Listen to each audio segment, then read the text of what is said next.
Blessed morning sa ating lahat. Sabado na naman po tayo ng morning. Okay. Alam po ninyo, isa po sa talagang na-amaze ako nang mabasa ko sa Bible. Yung sinabi po dun sa Noah's Ark, yung, di ba, pinapasok niya, sabi niya, partner by partner, you have to let them in there. Sabi niya dun sa mga hayop that will be included dun sa journey ng Ark while iplaplad ng Panginoon ang buong sangkatauhan, di ba? So, ang maganda po nito, after nung ma-accomplish na pong lahat, makinig po mabuti, importante po ito, this is the heart of the matter, makinig po tayong mabuti. Nang makumpleto na po lahat ng mga hayop dun sa loob. Ang ginamit na term ng Bible, nangilabot ako dito at isinara ng Diyos ang pintuan ng arko. Uulitin ko. And God closes the ark's door.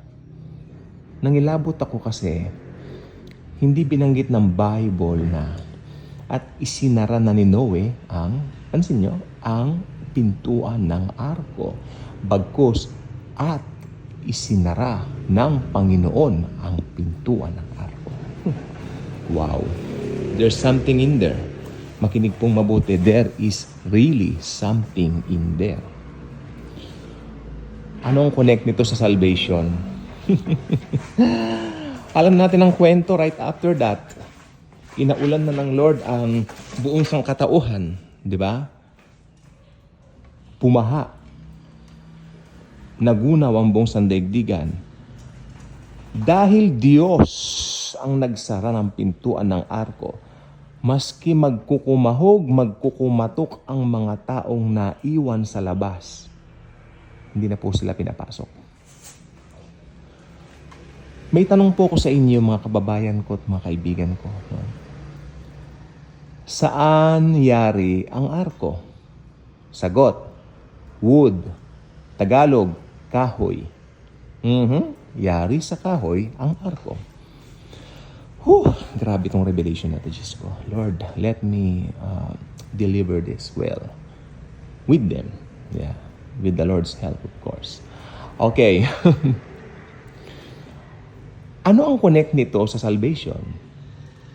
Unang-una, gusto ko rin pansinin po sa inyo, ipapansin sa inyo, may nakasulat somewhere in the New Testament na sinabi doon sa talata, noong unang panahon, ginunaw ng Panginoon ang mundo sa pamamagitan ng tubig.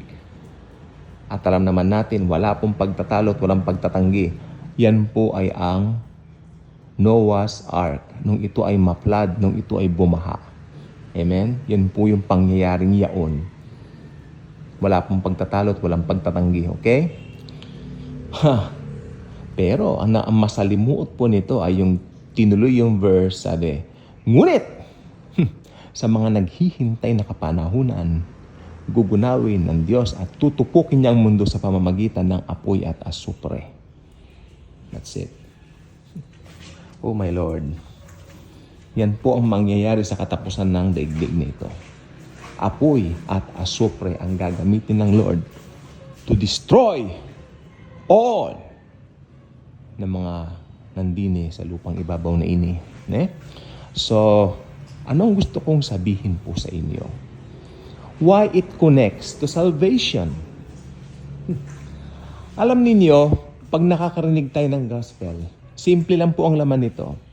That Jesus died on the cross wherein gawa rin sa kahoy. Tatanggi nyo ba? Siyempre hindi. Gawa sa kahoy. Tulad ng pagkahahalin tulad sa arko ni Noe. Kaya ang sino mang maniniwala sa kanya, ang daming parallel sa Old Testament tungkol dito, pero tutukan natin itong kay Noe, itong sa arko, okay, sa baha.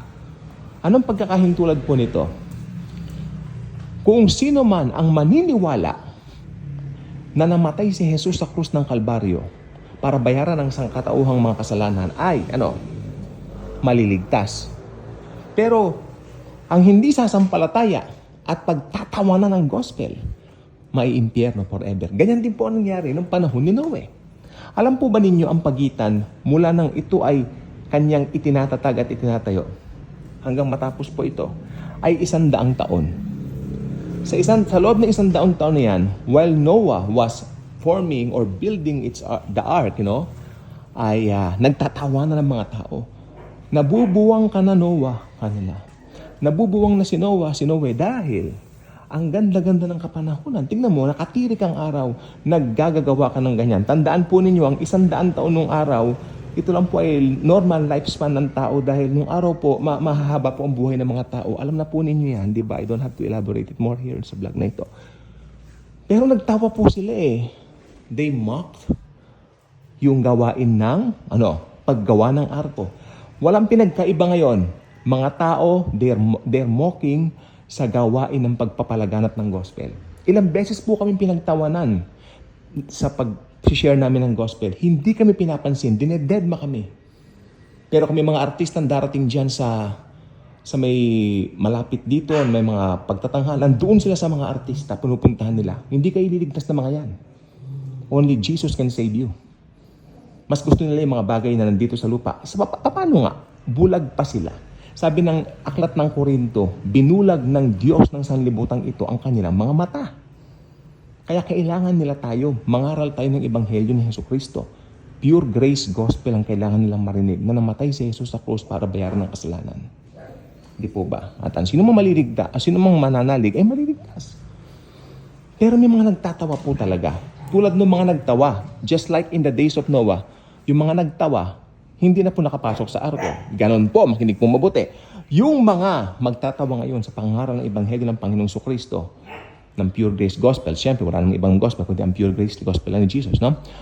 Yung mga magtatawa po dyan, sila po ay ibubulid sa dagat-dagatang apoy. Ito na po yung Gehenna.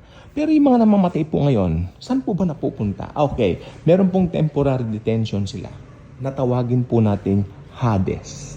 Sa Hades, naghihintay ang mga taong ito ng araw ng paghuhukom. Sa araw ng paghuhukom, makinig po mabuti, importante po ito. Yun po yung white throne judgment. Ito po ay judgment sa mga unbelievers. Pero tayo mga believers, haharap po tayo kay Jesus. Meron din po tayong rewarding lang po sa atin yon. Bema seat of Christ. Judgment for believers, pero hindi para hatulan ka, kundi para bigyan ka ng reward. Kung paano mo ginamit ang grace. Akala po nung iba, good works ang i-reward. No. Ang maganda yung paliwanag ng dating pastor namin eh. Re-rewardan ka ni Jesus kung paano mo pinaniwalaan ng grace.